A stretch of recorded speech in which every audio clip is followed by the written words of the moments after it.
nädalavahetust, käes on nädala viimane päev ning selle puhul toome teieni valikud Tallinna teemadest. Hiljutise rahvaloenduse tulemustest selgus, milline on keskmise tallinlase elamine ning meie otsustasime mõnda neist ka külastada. Samuti käisime vaatamas Tallinnas suurimat moeshow'd ja tutvusime karastunud ja kartmatute tailisuplejatega. Tallinna Panoraam alustab. Täna saates uurime, milline on keskmise tallinlase elamine ja millest ta puudust tunneb. Aasta-aastalt timbub välja uuenduslikke tervisetrende, mis lubavad ainevahetust kiirendada, immuunsüsteemi tugevdada või suisa vähist terveks ravida. Mis on nende imeravimite taga? Kahjuks on seal taga majanduslikult väga tugevalt huvitatud osapooled, kes kohe need patsiendid tõmbavad endale ja müüvad neile seda. Tallinnas Räägu tänaval tegutseb kool Ukraina lastele. Õpetajateks on nii eestlased kui ukrainlased, kes teineteise tavasid arvestades ühtset õppestiili püüavad luua. Et sõda on küll väga nõme põhjus või halb põhjus, et meid kokku tuua, aga ometi on meile kokku toonud ja nüüd meil tegelikult loomegi siin uut kollektiivi, uut asja, tegelikult meil on päris hea koos olla õpetajatega. Eesti moe suursündmus Tallinn Fashion Week tõi lavale nii glamuurse kõrgmoe kui tänavastiili. Sügisesel moenädalal anti välja ka parima moelooja auhind Kuldnõel. Keskmine tallinlane elab kahetoalises korteris nõukogude ajal ehitatud majas. Just nii selgus Statistikaameti andmetest, milles uuriti Eesti inimeste elamistingimusi. Üldjoontes elavad kohalikud aasta-aastalt aina paremini ning Tallinnas on kodusid, kus elementaarsed mugavused puuduvad vaid väga väikesel protsendil elanikest. 1971. aastal nägi tallinlase korter välja täpselt selline, nagu siit näha. Statistikaameti andmetel elab aga ka täna keskmine tallinlane kahetoalises korteris nõukogude ajal ehitatud majas. Küll aga suuremate võimaluste ja mugavustega. Statistikaameti rahvaloenduse info kohaselt elab Tallinnas 33% Eesti rahvastikust ning enamus neist elab korterites. Vaid veidi üle 8% pealinna elanikest ehk 36 457 inimest elab eramus ning seetõttu on Tallinna elanikel ka Eesti keskmisest veidi vähem pinda elaniku kohta ehk 25 ruutmeetrit. Eestis elab jätkuvalt siis üle 1,3 miljoni inimese, nendest Tallinnas elab siis 437 817 inimest ja me saame öelda seda, et kui me vaatame üleüldse pärast eelmise loenduse ja selle loenduse vahelist aega, et siis me saame öelda, et Tallinnas võrreldes Eestis keskmisega on ehitatud rohkem siis uusi elamuid, nii eramuid kui ka kortermaju, et need on loomulikult väga hästi varustatud, et ütleme, et pigem Tallinnas on rohkem inimesi, kes elavad siis paremates tingimustes. Et ei ole elatud paremini kui praegu. Tõepoolest, inimeste elutingimused lähevad aina ülesmäge ning seda näitab ka fakt, et inimesi, kelle majapidamises puuduvad pesemisvõimalused või vesiklosett, on tänapäevaks jäänud Tallinnas vaid 3–6%. Mustamäele Kaja kultuurikeskusesse on linnaosa sünnipäeva puhul loodud klassikalise 70ndate alguse Hruštšovi aegne paneelmaja korter, mis pakub paljudele nostalgiahõngulist äratundmisrõõmu. Peale suurt maailmasõda ainuüksi Tallinnas oli hävinenud 53% elamufondist. Inimesed elasid kommunaalkorterites, barakkides, pööningutel, keldrites, kus iganes. Ja tuli hakata ehitama. Keskelt läbi kulus 5-kordse maja ehitamiseks 3 kuud. Nii et kui ehitust alustati 62. aastal, siis 72. aastaks elas Mustamäel juba 80 000 inimest. Kas te kujutate pilti 0–80 000 10 aastaga? Nii-öelda Hruštšovkades elab veel tänapäevalgi enamik Tallinna inimesi. Näiteks elab sellises paneelmajas 40 ruutmeetrises korteris Jelena, kes pole sissekolimisest saati korteris ka remonti teinud. Seega on korterisse sisenemine veidi nagu ajas tagasi minemine. Vaid maja on vahepeal saanud uue fassaadi ja küttelahenduse, kuid naine on koduga rahul. Я живу с 50-го года, 52-го года. Я как замуж вышла, мне было 20 лет. Ja приехала сюда в Tallinn. Kas te tunnete, et teie elamustingimused on ajast paremaks läinud? У нас поменено батареи, ремонт делали дома. Все, у нас председатель беспокоится, чтобы было бы тепло, чтобы отопление следит, вот, все. Ka Tatjana, kes kolis oma korterisse koos vanematega 59 aastat tagasi, elab paneelmajas. 48 ruutmeetrises korteris elas tippajal lausa 6 inimest, kuid Tatjana sõnul mahtusid kõik ära ka siis ja 3-toaline korter oli niigi luksus.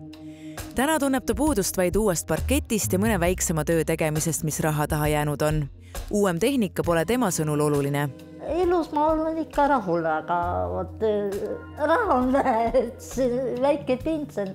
Mul on 444, aga mehel on see rahvapension 245. No vot, me ei saa remonti teha.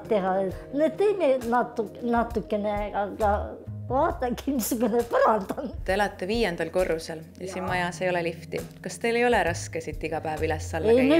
Nüüd on küll raske. Mul praegu jalg valutab ja siis natukene puhkan, kui tulen üles seal teisel korrusel natukene seisan ja siis 4. korrusel ja siis tulen. Aga kui tulen kottidega, siis on küll raske. No? Tallinna uusarendustes ning eramutes elavad peamiselt noored ja keskealised inimesed peredega. Viimastel aastatel on ka linnastumine vähenenud, mis on tõenäoliselt seotud ka koroona ajal tekkinud kodukontori kasutamise võimalustega. Seega on mitmed pered valinud koduks just Tallinna lähivallad ja äärelinnad. Olen väga rahul, et on selline küll pigem väiksem maja, aga maja on samas hästi funktsionaalne, läbi mõeldud, et on peagi igal ühele siis omad toad, omad ruumid. 2 poissi elavad kahekesi ühes toas, aga see samas ongi nagu hea, et õpetab sellist üksteisega läbisaamist, arvestamist. Rauli sõnul võiks unistustest rääkides kunagine uus kodu olla energiasäästlikum, et majas elamise kulud oleksid mõistlikumad. See mure on muidugi hetkel paljude tallinlaste hingel, kuid vähemasti ei pea enamik pealinna elanikke enam muretsema selle pärast, kust tuua vett või saada sooja. Meditsiinitöötajad on täheldanud, et koroonakriis on mõningate patsientide seas vähendanud usaldust arstide vastu ja andnud seega hoogu juurde ka libameditsiinile. Kurikuulsa MMS-i kõrval toome nüüd teieni mõned veel moodsamad trendid, mis mitte mingisugust ravivat mõju ei avalda, küll aga mille peale meie inimesed kulutavad sadu, koguni 1000 eurosid. Reaalne oht nende juures on aga see, kui pahaloomulist haigust põdev patsient otsustab loobuda tõenduspõhisest ravist. Miks seda teed minnakse, riskides enda elu hinnaga? Proovime järgmises loos sellele vastust leida. Eesti turul on kanda kinnitamas uus populaarne mõjuisikute hinnangul imesid tegev protseduur intravenoosne infusiooniteraapia. Piltlikult öeldes on tegu protseduuriga, mille käigus tilgutatakse inimese verre suures koguses vitamiine, et tugevdada ja puhastada tema organismi. Uurime, mida arvavad sellist uudsest imeravimist perearstid ja mida ütleb selle kohta teadus. Jah.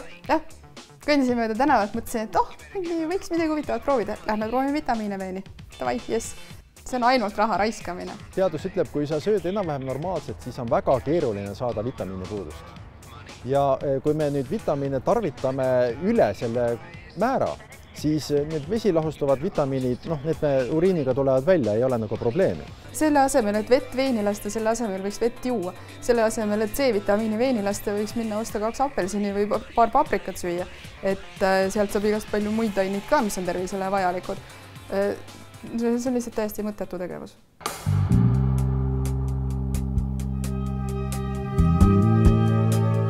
Olgugi, et tõenduspõhine meditsiin selle protseduuri vajalikkust ei kinnita, siis ega see vitamiinide verre süstimine ka tõsiseid kahjusid ei tee. Peale selle, et protseduuri hinnad algavad 100 eurost. Tõeline mure on nende ravimeetodidega, mis inimese tervist kahjustavad. Alles sel nädalal kurtis üks Eesti naine ühismeedias, et tema puugi hammustuse lööve läheb aina hullemaks, kuigi ta ravib seda korralikult MMS-iga. Meile on anonüümselt nõus tutvustama enda imeravimeid naine, kel on hiljuti avastatud 0-staadiumis rinnavähk. Nimetagem teda Marieks. Maria on loobunud tõenduspõhisest vähiravist, kuid tarbib igapäevaselt ohtralt vitamiine, ravitsejate poolt antud lahuseid ja õlisid. Selline õli ja siis seda ma igal õhtul võtan omale keele alla, prits on tal kaasas ja sellega igal õhtul keele alla ja see on ka selline õli, mis aitab ka kaasa organismi paranemisele. Tutvustame Marie ravieelistusi ka Põhja-Eesti Regionaalhaigla onkoloog vanemarstile Kadri Putnikule. Kui inimene on selle otsuse teinud, siis mitte mingisugune võimalus meil teda ümber veenda ei ole. Tihtipeale onkoloogidena me tegelikult neid haigeid isegi ei näe, me näeme neid hilisemaid tagajärgi ja me näeme seda süü ja häbitunnet, mis nendel patsientidel hiljem on. Nullstaadiumis rinnavähk on sageli täiesti ravitav ainult operatsiooniga, ütleb Putnik ning kinnitab, et terveks saamise prognoosid on selle staadiumis õige ravi korral väga head. Marie aga loobub arstide pakutud ravist resoluutselt.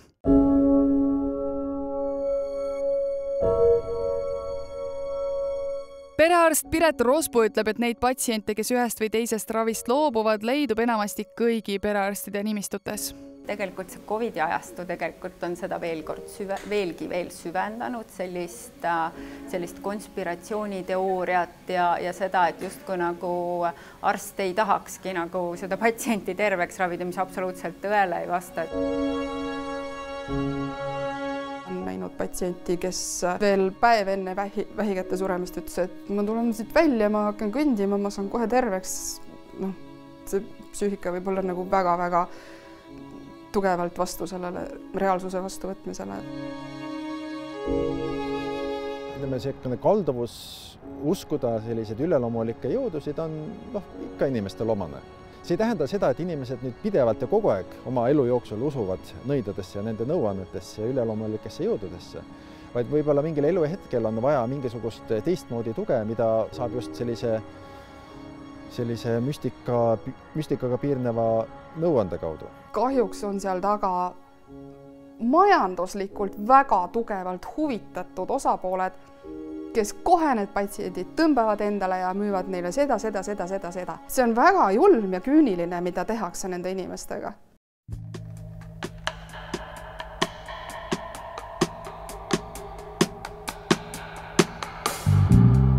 Marie meenutab, et vähk on varasemalt röövinud temalt mitu lähedast. Arstid ei ole suutnud neid päästa, kuid see ravitseja, kes teda parasjagu aitab, on iseennast ravinud terveks lausa mitmest vähist.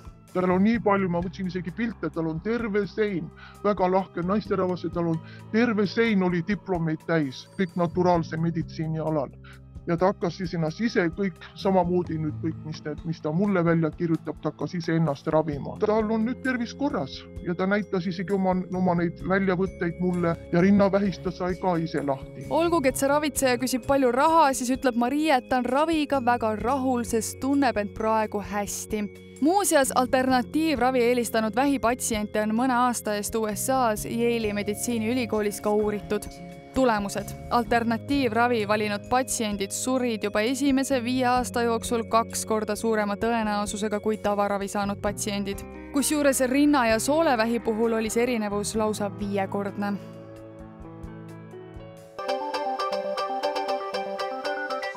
Tallinnas Räägu tänaval tegutseb kool Ukraina lastele. Õpetajateks on nii eestlased kui ukrainlased, kes teineteise tavasid arvestades ühtset õppestiili püüavad luua. Et sõda on küll väga nõme põhjus või halb põhjus, et meid kokku tuua, aga ometi ta meile kokku toonud ja nüüd meil tegelikult loomegi siin uut kollektiivi, uut asja, tegelikult meil on päris hea koos olla õpetajatega. Eesti moe suursündmus Tallinn Fashion Week tõi lavale nii glamuurse kõrgmoe kui tänavastiili. Sügisesel moenädalal anti välja ka parima moelooja auhind Kuldnõel. Tailisuplejate rannahooaeg on alanud. Käisime taliujumise etapil uurimas, mis paneb inimesi külma tuule käest jäisesse vette hüppama. Lähed õhtul, siis ta võtab kõik sinu pinged kehast välja, uni tuleb parem, kõik päevamured jäävad sinna vette, nii et igati kasulik.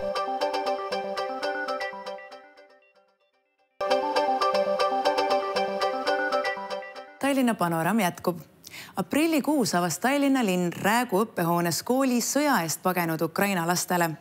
Kui alguses oli tegu päevakooliga, siis alates sügisest õpetatakse lapsi Eesti õppekava järgi eesti ja ukraina keeles. Käisime koha peal uurimas, millises meeleolus ja kuidas õppetöö koolis sujub.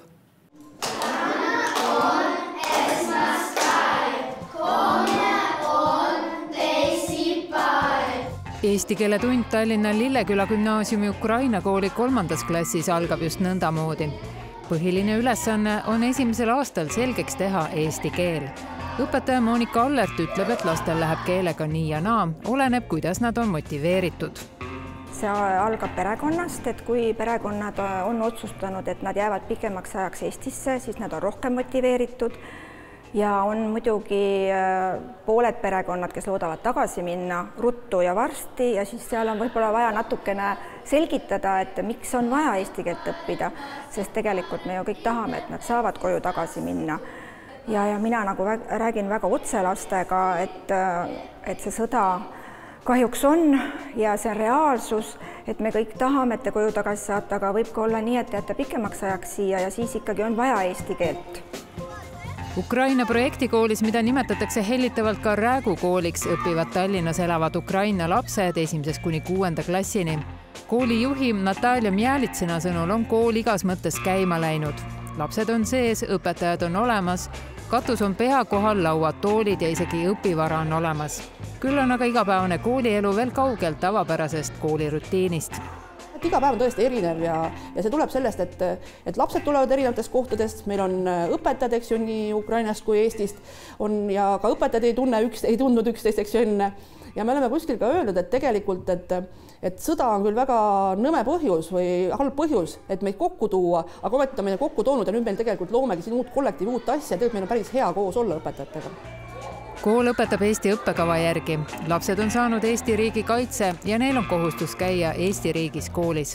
Paljud lapsed jätkavad õhtuti paralleelselt ka Ukraina koolis distantsõppel, sest tegelikult ei tea ju keegi, kui kauaks nad siia jäävad. Õppeprotsessis me räägime ikkagi niimoodi, et meil on üks inimene, üks keel. Et eestikeelne õpetaja siis õpetab lapsi eesti keeles, ukrainakeelne õpetaja õpetab lapsi ukraina keeles. Aga selleks, et oma siis nagu tööprotsesse kiirendada, siis me ikkagi räägime selles keeles, mida me oskame, et kes siis oskab vene keelt, kes oskab kehakeelt, et me saame hakkama, see ütleme nagu keeleprobleemi taha asi ei jää.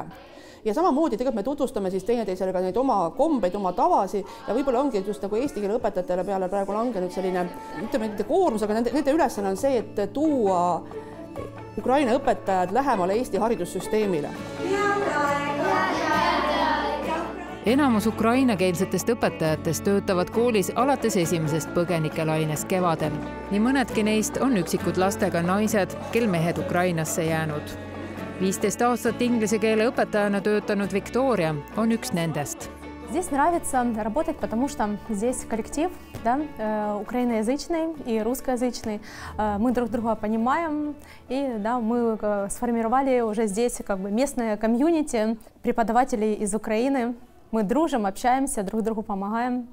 Система очень похожа на украинскую систему, но здесь триместры, у нас семестры. Я думаю, что здесь больше внимания уделяют вот именно, да, заботятся больше об учителях, да, руководство, нежели в украинских школах, потому что в украинских школах все-таки идет больше акцент на учеников, на их родителей, да, а здесь больше акцент идет на учителей. Мы чувствуем, да, что нас поддерживает очень руководство, и поэтому здесь нам комфортно. Ukraina õpilasi iseloomustab temperamentsus ja häälekus, nendivad meie õpetajad. Nagu heas mõttes öeldakse, kogu maja on lapsi täis. 11-aastane Margarita saabus Tallinnasse ema, isa ja väikese vennaga maikuus. Ukrainasse maha jäid vanaema ja vanaisa. Мы можем по 2 часа разговаривать, просто там о делах спрашивать, ну вообще, чтобы посмотреть обстановку, там еще новости смотрю некоторые в нашей области. В школе нравятся добрые учителя, они с нами разговаривают, нам включают интересные видео. Ну, то есть учителя хорошие, школа тоже хорошая, новая, как можно сказать. Kui palju aga räägitakse lastega sõja teemal või kuivõrd see igapäevases koolielus teemaks tuleb? Eesti keele õpetaja Monika laseb lastel palju joonistada, et end selle läbi väljendada. Mida mina näengi, et lapsed on nagu väga avatud. Ja nad ei ole kinni jäänud sinna, et nad tegelikult on ju siin koos, neil on uued sõbrad, uus klass ja minu meelest neil läheb väga hästi. с родителями пообщаться, то, то можно понять, кто как относится к этому. Конечно же, все относятся, если можно это выразиться, негативно к этому, но с детьми мы не обсуждаем эти вопросы, и они между собой тоже не обсуждают. Для меня это, знаете, такой больной вопрос. Ну, конечно, думаю. Есть желание, потому что там бабушка с дедушкой и квартира, а так нет, вообще не хочу в Украину. Мне тут понравилось, и я готова тут оставаться жить. Да. Друзья новые появились, но тоже старых не надо забывать, но мы переписываемся иногда. Вообще хочу тут остаться. Ühelt poolt öeldes muidugi loomulikult me teeme seda nii kaua kui vaja. Tegelikult teiselt poolt mõeldes võiks teha nii vähe kui võimalik, eks ju, et see sõda ikkagi lõpeks ja lapsed saaks minna koju tagasi ja lapsed mahuks ära juba meie tavakoolides, kes siia jäävad. Et selles suhtes nagu tähtaega tõesti ei ole ja ma ei oska seda öelda. Aga eks me seda kooli arendame ikka edasi, nagu ma ütlesin, meil on esmavajalik olemas, nüüd tahaks astuda veel samme, et veel midagi juurde tuua, et olgu see siis mingid programmidega liitumised ja igasugused lõiminguid ja asju ja üritusi teha rohkem ja ega meil nagu meil kõigil, et varsti on tulemas jõulud juba, et eks oma jõulukontsertis hakata valmistama pärast vaheaega, et praegu lähme vaheajale ja siis tuleme tagasi ja kaugel need jõulud siis enam on.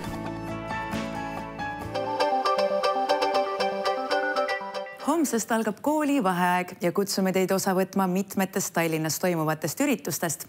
Kõigile koolilastele soovime aga sisukat puhkust.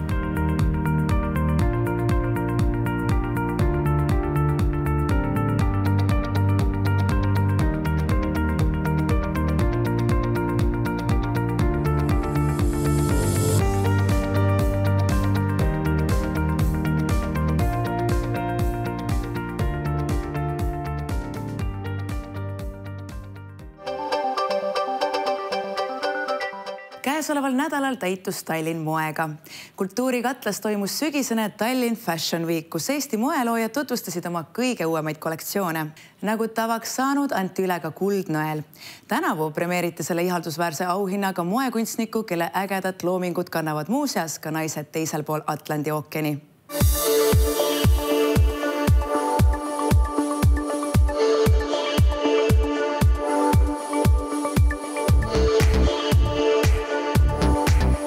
Tallinn, Pärnu, London, Helsingi ja New York. Just nende linnade naised moodustavad äsja Eesti ihaldatuima moeauhinna pälvinud Diana Arno püsiklientuuri.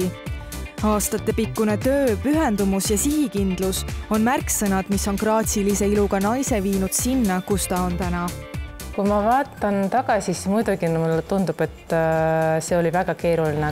Oli küll nagu rasked hetked, et ma arvasin, et kõik sellest aitab, aga alati oli kõrval inimesed, kes uskusid ja toetasid ja ütlesid, et ei, sa pead nagu vastu pidama ja teeme uuesti, teeme ära. Tänu neile minu sõbrad, minu tiim, minu sugulased, minu kallis pere, tänu neile me siin oleme. Äratundmine, et just moekunst on see, millega oma elu siduda, tekkis majanduse ja äribakalaureuse kraadiga moeloojal, aga alles 20. eluaastate lõpupoole. Varasemalt töötas ta hoopis ühes suurfirmas. See oli väga vajalik selleks, et aru saada, kuidas teha mitte ainult kunsti, aga ikkagi nagu äri selles valdkondas. Ma arvan, et Eesti on väike. Samamoodi see aitab sulle kiiresti võib-olla tuntuks saada. Aga tegeleda ja niimoodi nagu müüa ja saada endale kliente on väga keeruline, kuna disainerid on palju, aga inimesi on vähe. Selles on probleem. Ma ei näe teist probleemi üldse. Täna ei ole ka see enam probleemiks, sest Diana Arno loomingut kantakse mitmel pool Euroopas ja isegi Ameerikas. Kuldnõel antakse brändile või moeloojale loomingulise järjepidevuse eest vähemalt 5 viimase aasta jooksul. Silmas peetakse kollektsioonide kvaliteeti ja funktsionaalsust, ilu ning ka müügiedu ja ekspordivõimekust. Kuldnõela žürii liikme ja ehtekunstnik Tanel Veenre sõnul võiks Diana Arno võidukollektsioon olla moeõpikus näitena sellest, kuidas teha eriilmelist, terviklikku ja detailideni läbimõeldud kollektsiooni. Ja ma arvan, et see disainer tegi täna näitas oma elu parimat kollektsiooni. Kuldnõela saab Diana Arno.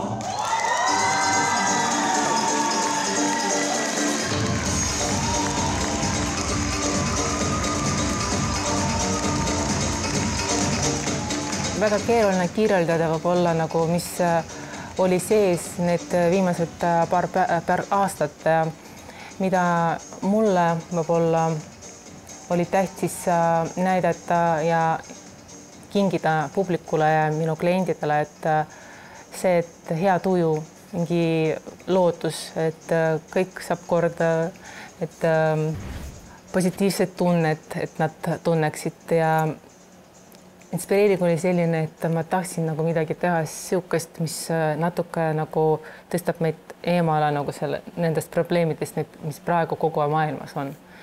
Ja ma loodan, et saime hakkama sellega.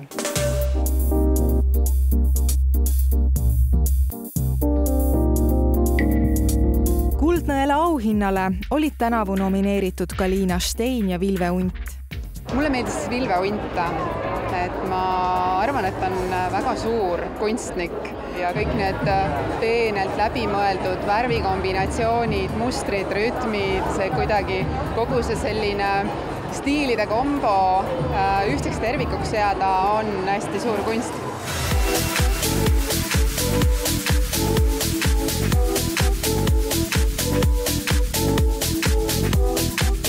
Juba 3. korda andis Kuldnõela žürii välja ka parima aksessuaaride looja auhinna Kuldne Nõelakoda. Auhinna sai ehtekunstnik Anneli Tammik. Hõbenõela viis koju aga noor moelooja Hannes Rüütel. Põhimõtteliselt 3-4, juba 5 aastat ma olen siin niimoodi nokitsenud ja järjepidevalt tööd teinud ja see on igati väärt tunnustus ja tõuge edasiseks tööks. Mis teid ennast kõige enam inspireerib oma kollektsioone luues? Kollektsiooni luues tundub, et viimasel ajal ikkagi on see, et ma ammutan inspiratsiooni oma vanavanemate maakodust, et kõik see loodus seal ümber, väikesed detailid, nostalgilised hetked, et tundub, et see on see tee, mille mina olen enda jaoks leidnud.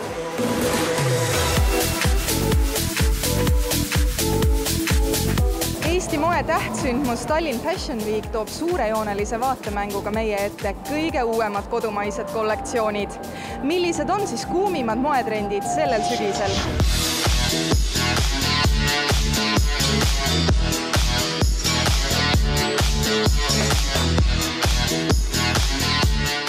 Mina ütlen alati, et on see, mis inimesele sobib, et see on kõik hästi personaalne, aga minu kollektsioonides on siis nahad, litrid, puhkvarrukad, olla julge, isikupärane ja originaalne ja see ongi see, mis on moes. Ma arvan, et ka minimalismi ajad hakkavad nüüd otsad kokku tõmbama, et aeg on liikuda jälle sükste põnevate detailide, kihtide, süke argipäev segatud peoga stiili, et sa saaksid tõesti kõiki neid riideid kanda, mitte et nagu koroona ajal sa avastasid, et okei, et seda osakonda kapist ma ei saagi kasutada, aga tegelikult ma ütlen, et see on see miksige neid literseelikuid oma pehmete sossude kampsunitega ja see on kõige ägedam asi, mida kingita siis endale iga päev, et kui sa saad natukene sellist nagu lõbusat pidu lisada igasse päeva.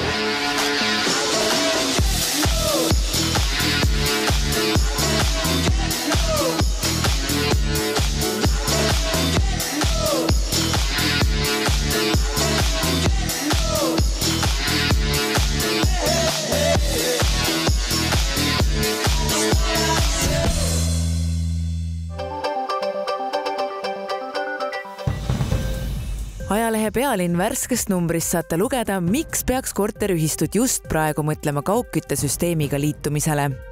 Samuti tuleb juttu nutisõltuvusest tekkinud tervisehädadest, millega maadleb tänapäeval juba iga 10. inimene.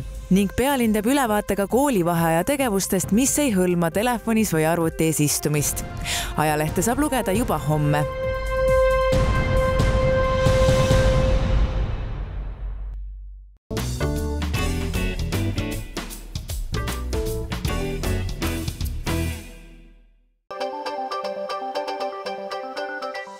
Vana juudi kalmistu, mis on aastaid tühermaana seisnud, saab järgmiseks suveks uue näo.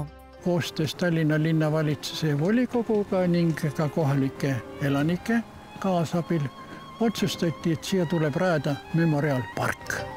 Tailisuplejate rannahooaeg on alanud. Käisime tailiujumise etapil uurimas, mis paneb inimesi külma tuule käest jäisesse vette hüppama. Lähed õhtul, siis ta võtab kõik sinu pinged kehast välja, uni tuleb parem, kõik päevamured jäävad sinna vette, nii et igati kasulik.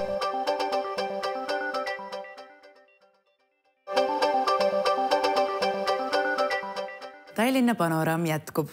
Magasini tänaval asuvalt Ühermaal oli veel aasta tagasi meenutamas kunagist juudi kalmistut vaid osaliselt säilinud paekivimüür. Nüüd on see ala ette võetud, et luua endisele kalmistule mälestuspark. Milline hakkab tulevane dekoratiivpark välja nägema, seda tutvustab teile lähemalt Herold.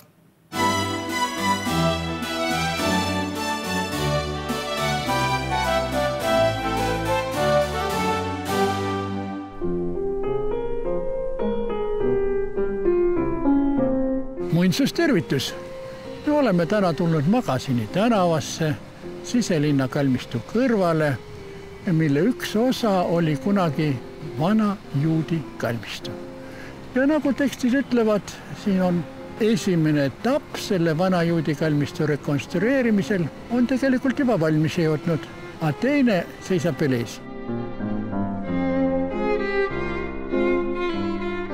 Mida me teame vanast juudi kalmistust ja ülepea juutidest?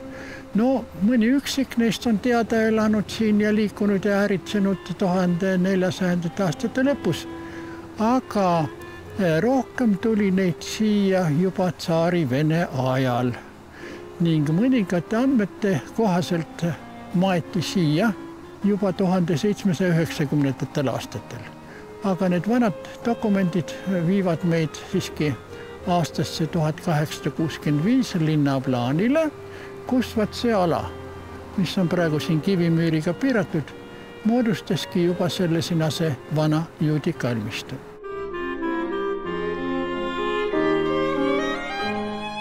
Tuhande 1880. aastatel ehitati see värav siin, mis on nüüd uuesti üles ehitatud, sellest polnud midagi alles. Ja samuti need kõrgemad müürid, mille väliskülgedel on nagu kujundatud nagu mingist kaaraknad. Ja siis ehitati ka vahimaja ja veel mingisugused hooned. Ja hiljem tekkis selline olukord, et kui üks juudi kogukonna rajajaid, kes oli põhisponsor ka sünagoogi ehitamisel, Levinovitš, suri 1907, siis arhitekt Rosenbaum, kes oli siis Balti-Saksa juurtega Eestimaalt pärit, kavandas talle väga toretseva mausoleumi. Kalmistu aga suleti 1910 matmiseks, kuna ümbruskonna elanikud väitsid, et siin on hirmsad miasmid, pinnase vesi on võrdlemisi kõrge ja juudi matuse komme oli nii, et ei maetud mitte kirstudesse, vaid suurilinasse pandi keha ja siis muidugi see tikkus rikkuma ümbruskonna kaevude vett. Ja siis selle järel siia enam ei maetud, aga eks ole kohalikud juudid käisid ikka oma esivanemate haudadel, nagu see kombeks on kuni teise maailmasõjani ja pärast seda muidugi mõningad juudid, kelle esivanemate kalmud siin olid, tulid küll tagasi, aga kalmistuna seda enam ei kasutatud. See ala eraldati autobaasile. Et siin oli autobaasi hooned ja parkimiskohad ja kalmistu täielikult lastati ja rüstati, mausoleum tõmmati maha, müüre lammutati, värav lammutati ja osa on hauaplaate, mis siin olid, hauakivisid, viidi praeguse reiditee mere äärse müüri piirdesse, kust neid hiljuti jälle üles leiti.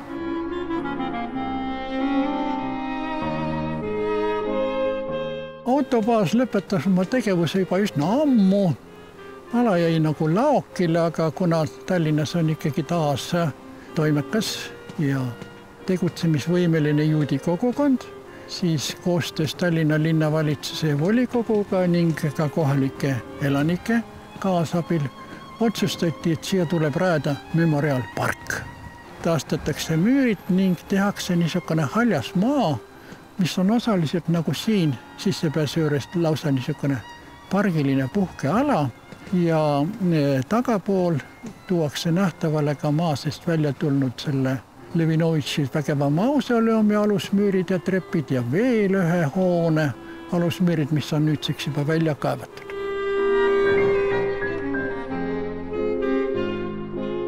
Kuigi Tallinnas on arhitekte piisavalt, on selle juudi kalmistu restaureerimis- ja rekonstrueerimisprojekti koostanud tartlased firmast Loovmaastiku OÜ.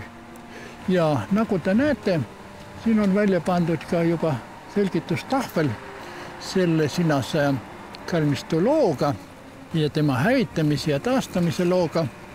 Kuigi praegu momendil ei ole see ala veel publikule avatud, nii et selle tõttu on siin eespool piirded. Aga mõne aja pärast oleme me kõik siin teretulnud jalutama.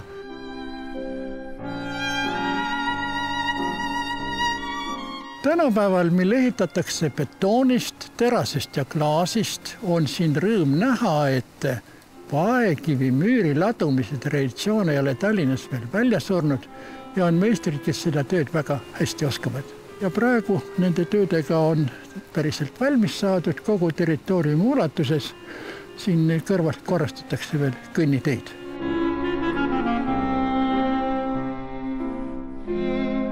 Üks kolmandik vanast juudi kalmistust on juba korrastatud ja näeb väga tore välja. 2/3 on siis ootel ja küllap saadakse sellegagi valmis nii juudi kogukonna kui ka teiste tallinlaste silmailuks ja rõõmuks.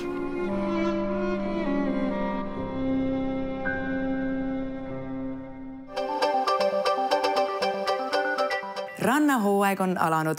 Jah, te kuulsite õigesti, aga mitte tavaline rannahooaeg, vaid talisuplejate hooaeg. Parim ravim igasuguse külmetuse vastu on tailisuplus. Nii räägivad paljud, kes on avastanud enda jaoks taili ujumise. Haabersti linnaosas Harku järve väliujulas toimus Harku taili ujumise etapp. Panoraam oli etapil kohal, isegi vees. Ei, ma olen nii muskel ikka. Mul muskled ei ole. Kellad tulevad? Vette. Liiga teega. Ei, 25. Saara, 5 sinna. Ära pead vette. Ära karda. Võta redelist kinni. Lähme kõnnime. Vesi +7, õhk +3 kraadi. Aga kui ikka esimene kord, siis võib ka nii minna. Linnaosa vanem ei jätnud jonni ja proovis ka teist korda. Linnaosa vanem teisele katsele. Kas nüüd tuleb ka mingi uus liigutus? Oppa, väga hea, tubli, hästi.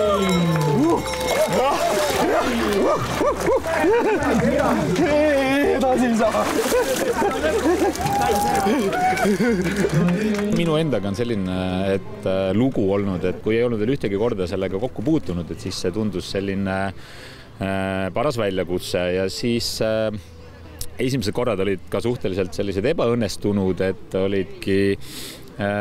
oli külm ja ei saanud päris seda, sai käidud valedes kohtades, kus oli madal vesi, aga siis kuidagi see asi hakkas nagu meeldima ja siis tegelikult ongi, nagu öeldaksegi, osad taliujujad ütlevad, et tule proovi taliujumist, et siin on üks tugev reegel on, et see võib meeldima hakata ja enam ei saa lahti.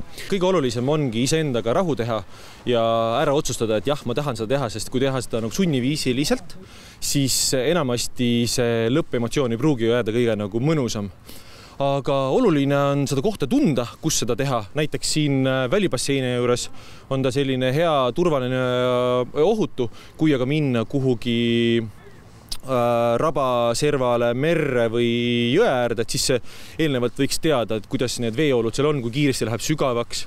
Alati on oluline ujuda, kui juba ujumiseks läheb, ujuda ka nagu paralleelselt kaldaga. Oluline on keskenduda hingamisele, sest et pulss läheb automaatselt ülesse ja kui sa siis mingil põhjusel lähed liiga sügavale, siis sa tõmbad liiga kiiresti endale vett kurku ja võid suhteliselt lihtsasti ära uppuda. Talisuplejad ütlevad, et umbes minut aega vees. Siis juba keha hakkab vaikselt harjuma.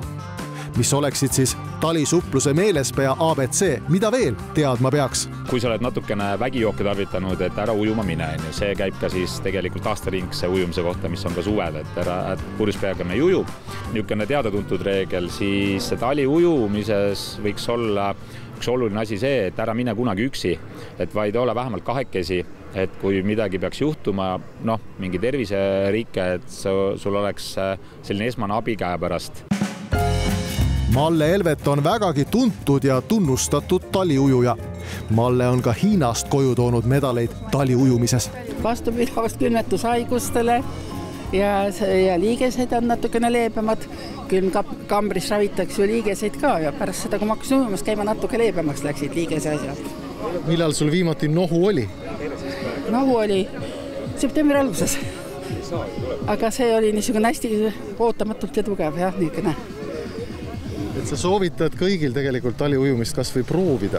Jaa, muidugi, sest see ongi enamasti, kes tuleb kord, ega see tuleb teine kord veel ja kolmas kord ka. Eks see kõik on selline väike eelvõistlus meil detsembri algus toimuva Liveswim maailmakarika etapile ja lisaks tänasele me teeme veel ühe etapi Jões, kui täna on meil Järves, siis tuleb 12. november Pirita Jões, nii-öelda teine eeletapp ja mis siis meil kõik kulmineerub Liveswim festivaliga, mis on meres. Et selline niisugune kombo. Üks on kindel, igasugune spordi harrastamine või organismi karastamine muudab immuunsuse tugevamaks ning lisaks talisuplus parandavad ka kooselu ja asendavad ka hommikukohvi. Juhul, kui sa isegi selle viiruse saad, siis enamasti läheb see sinu kehast kiiremini välja. Et võib-olla muidu sa olid selline, kes põdes läbi haigusi nädalase intervalliga, siis nüüd sa võib-olla saad hakkama poole päevaga. Et hommikul tunned, et on kehvasti, hüppad vett, õhtul on juba kõik hästi ja tuju jälle hea. Harku taliujumise etapi eesmärk oli pakkuda talisupluse kogukondadele sportlikku meelelahutust ning kasvatada tervislikke eluviise harrastavaid inimesi. 75 meetrit sulistamist pluss 7-kraadises vees võtab inimesed tänavalt ikka korralikult võhmale. Näppe ei tunne, arvaid ei tunne, pea käib ringi. Jumala okei. Tulge, proovime. Miks peaks tegelema talisuplusega? Sest see on kõige ajaliselt lühem spordiala, mis ei ampsa sinu päevast üldse palju ära, aga samal ajal ta annab nagu meeletult vastu. Kui sa lähed hommikul, sa saad terveks päevaks meeletu energialaksu, sa oled kohe valmis kõik oma asju tegema, võib-olla sa saad juba lõunaks valmis oma asjadega. Ja kui sa lähed õhtul, siis ta võtab kõik sinu pinged kehast välja, uni tuleb parem, kõik päevamured jäävad sinna vette, nii et igati kasulik.